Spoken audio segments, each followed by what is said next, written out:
Mikel Arteta, entraîneur d'Arsenal, est en fait un agent du Mossad envoyé par Israël pour détruire le monde du football. Vous n'avez jamais remarqué que la défense d'Arsenal ressemble étrangement au dôme de fer ?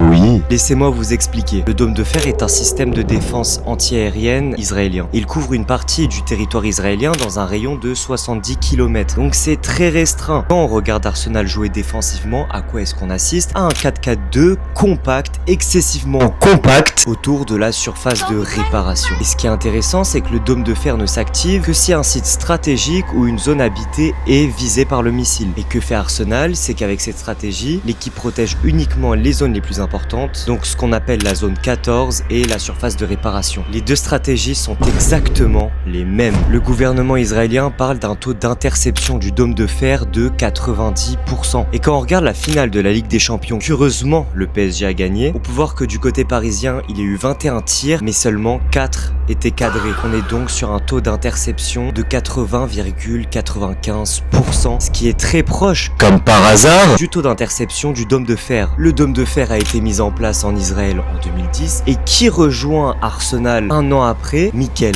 Arteta en 2011. Mikel Arteta est né le 26 mars 1982. Le 26 mars 1979 est la date où l'Égypte et Israël ont signé un traité de paix et 1982 est l'année où Israël a envahi le Liban. Coïncidence? Non, non, non.